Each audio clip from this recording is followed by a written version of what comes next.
प्यारे बच्चों, आप लोग जानते हैं जैक द्वारा विभिन्न विषय का मॉडल प्रश्न पत्र जारी किया गया है और सबका एक ही सेट जारी किया गया है और उसमें भी समाजशास्त्र और राजनीतिक विज्ञान का मॉडल क्वेश्चन नहीं जारी किया गया है।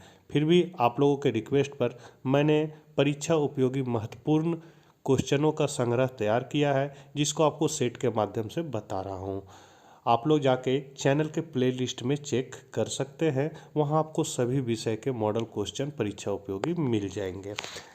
यह वीडियो दो पार्ट में रहेगा। पहला पार्ट में हम लोग ऑब्जेक्टिव और अति लघुत्तरीय प्रश्नों के उत्तर को देखेंगे और सेकंड पार्ट के वीडियो में हम लोग लघुत्तरीय और दीर्घोत्तरीय प्रश्नों के उत्तर को देखेंगे। देर न करते हुए आपसे रिक्वेस्ट है कि चैनल पर पहली बार है तो जरूर सब्सक्राइब कर ले और मित्रों तक यह वीडियो जरूर शेयर करें। तो चलिए हम लोग आज कुछ नया सीखते हैं। इसका नाम है सोशियोलॉजी मॉडल सेट 3। 2 और 1 आप लोग प्लेलिस्ट में जाके देख लीजिएगा। क्वेश्चन शुरू करते हैं हम लोग। वस्तुनिष्ठ प्रश्न है, भारत के किस विश्वविद्यालय में समाजशास्त्र की पढ़ाई शुरू हुई थी? तो बम्बई विश्वविद्यालय।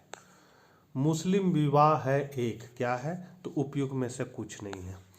एक ग्राम पंचायत में कौन न्यायाधीश की भूमिका अदा करता है? तो सरपंच। निम्न में से कौन भारत का सबसे अधिक नगरीयकृत राज्य है? केरल। निम्न में कौन सा हिंदू विवाह का उद्देश्य है? तो इनमें से सभी है। निम्नलिखित में से किसको नगरीयकरण बढ़ावा देती है? तो गुमनामीता, भीड़, प्रदूषण, उपरोक्त सभी। चाची नातेदारी की किस श्रेणी के अंतर्गत आती है? तो द्वितीयक। किस समाज में हठ विवाह का प्रचलन है? तो उपरोक्त में से कोई नहीं।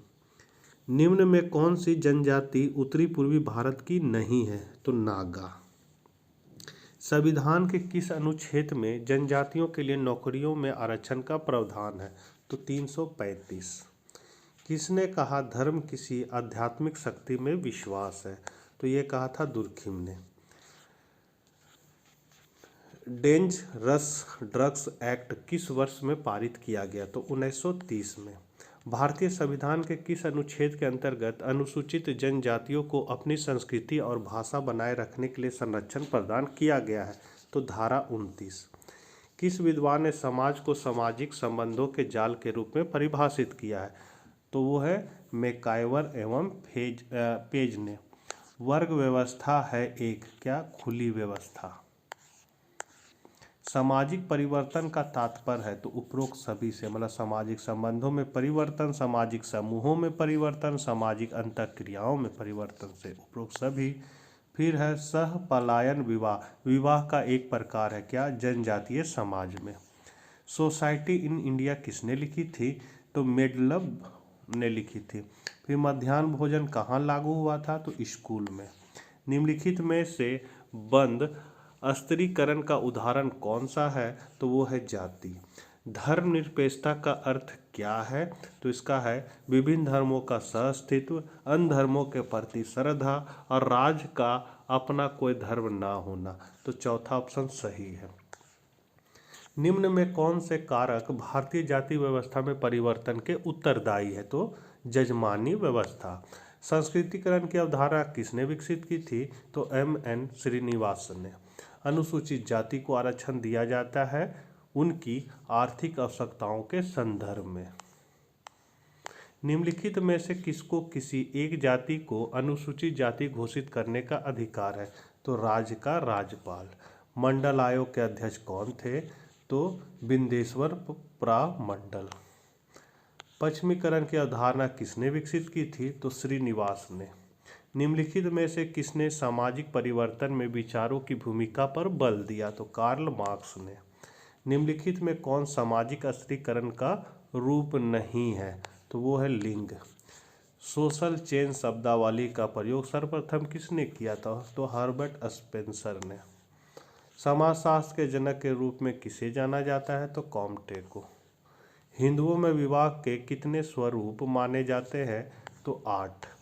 इनमें से कौन आदिम अर्थव्यवस्था का दूसरा स्तर है? तो कृषि स्तर। सबला स्कीम केंद्रित है? तो मातृत्व लाभ से। किसने लैंगिक असमानता के 7 प्रकार का उल्लेख किया है? तो पानीकर ने। परिवीक्षा विवाह विवाह का एक प्रकार है क्या जनजातीय समाज में। समाज शास्त्र की उत्पत्ति किन भाषाओं से हुई है तो लैटिन एवं ग्रीक भाषा। भारत में विवाह और परिवार किसने लिखी तो के.एम. कपाड़िया ने। शहरीकरण का लक्षण है तो उपयुक्त सभी है, मतलब व्यापार में विकास, एक शहर चारों ओर केंद्रों का विकास, ग्रामीण से शहरी परिवर्तन। और लास्ट क्वेश्चन है निम्नलिखित में से किस शारदा एक्ट कहा जाता है। निम्नलिखित में किससे किसे हो जाएगा, किसे शारदा एक्ट कहा जाता है तो बाल विवाह एक्ट को।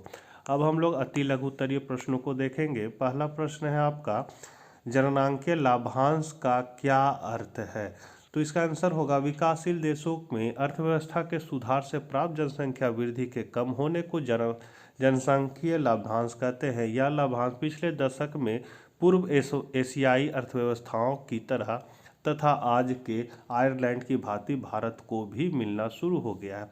फिर है वर्ग और जाति में क्या अंतर है तो वर्ग के समूह होते हैं जिनमें सीमाएं बनावटी मनमानी एवं बाढ़ होती है। कोई भी व्यक्ति इन समूहों में प्रवेश पा सकता है।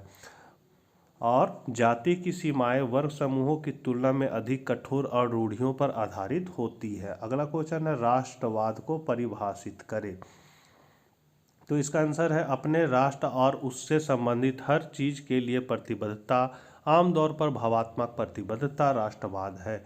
हर हाल में हर मामले में राष्ट्र को सर्वोपरि रखना, उसके पक्ष में झुकाव रखना राष्ट्रवाद की पहचान है। यह विचारधारा की भाषा धर्म, इतिहास, प्रजाति, संजाति आदि की समानता समुदाय को विशिष्टता प्रदान करती है, राष्ट्रवाद का मूलाधार है। चौथा क्वेश्चन है फ्रांसीसी क्रांति के जनक फ्रांसीसी क्रांति के कौन से 3 आदर्श शब्द थे तो इसका आंसर होगा आज समाज नए रूप में स्थापित होने की ओर अग्रसर है। समाज के इस नए रूप को फ्रांसीसी क्रांति के 3 आदर्शों को बंधुता, स्वतंत्रता और समानता जैसे शब्दों में अभिव्यक्ति किया गया था। अगला है हरित क्रांति कब और किन क्षेत्रों में प्रारंभ की गई तो 1960 से 70 के दशक में, विशेषतः 1966-67 में देश में हरित क्रांति आई। यह कार्यक्रम मुख्यतः गेहूं तथा चावल उत्पादन करने वाले क्षेत्रों पर ही लक्षित था। हरित क्रांति पैकेज की प्रथम लहर पंजाब, पश्चिमी उत्तर प्रदेश, तटीय आंध्र प्रदेश तथा तमिलनाडु के कुछ हिस्सों में ही चली। हरित क्रांति के भारत में जनक एम.एस. स्वामीनाथन को माना जाता है और विश्व में नॉरलॉन्ग बोरलॉन्ग को माना जाता है। अगला है विनिवेश क्या है तो सरकार सार्वजनिक कंपनियों के अपने शेयर जब निजी कंपनियों को बेचती है तो इसे विनिवेश कहते हैं। सरकार के हाथों ऐसी कंपनियां घाटे में चलने पर जब अनुमान होने लगता है तब ऐसा अक्सर होता है। इससे सरकारी कर्मचारियों को भय होने लगता है कि विनिवेश के कारण कहीं उनकी नौकरी नहीं चली जाए। अगला है इंग्लैंड में चार्टरवाद क्या था तो ब्रिटेन में भी सभी को मतदान का अधिकार नहीं था। यह अधिकार संपत्ति के स्वामियों तक ही सीमित था। इसी के लिए चार्टरवाद इंग्लैंड में संसदीय प्रतिनिधित्व से संबंधित एक सामाजिक आंदोलन था। यह आंदोलन 1839 में प्रारंभ होकर प्रथम विश्व युद्ध तक मतदान के अधिकार के लिए लोगों के हस्ताक्षर अभियान के रूप में चलता रहा। तो अगला क्वेश्चन देख लेते हैं। लघु उत्तरीय प्रश्न है जाति और जनजाति में क्या अंतर है तो अवधारणा के रूप में जाति एक फैला हुआ सामाजिक समूह है जबकि जनजाति एक क्षेत्रीय समूह है। मैकाइवर का कहना है कि जब एक जनजाति अपनी क्षेत्रीय पहचान खो देती है तो वह जाति का रूप ले लेती है, पर जाति कभी जनजाति का रूप नहीं लेती।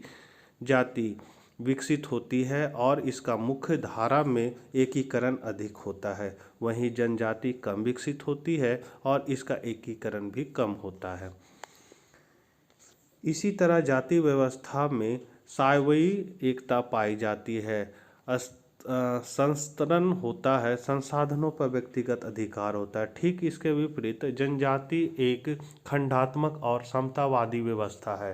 संसाधनों पर स्वामित्व सामूहिक होता है तथा इसमें स्त्रीकरण भी नहीं होता है। समानतः हर जनजाति की अपनी एक अलग भाषा होती है, परंतु जातियों के साथ ऐसा नहीं होता। एक जनजाति कभी भी अपने सदस्यों के व्यवसाय को चुनने के विषय पर कोई प्रतिबंध नहीं लगाती है, लेकिन एक जाति प्रायः अपने सदस्यों को वंशानुगत व्यवसाय चुनने के लिए प्रेरित करती है। वीडियो बहुत लंबा हो जा रहा है, तो अब हम लोग अगले पार्ट के वीडियो में 9वां से शुरू करेंगे क्वेश्चन, और टोटल क्वेश्चन की संख्या इसमें 19 है। वीडियो को शेयर कीजिएगा, चैनल पर पहली बार है तो ज़रूर सब्सक्राइब कीजिएगा। मिलते हैं नेक्स्ट वीडियो में, बाय बाय।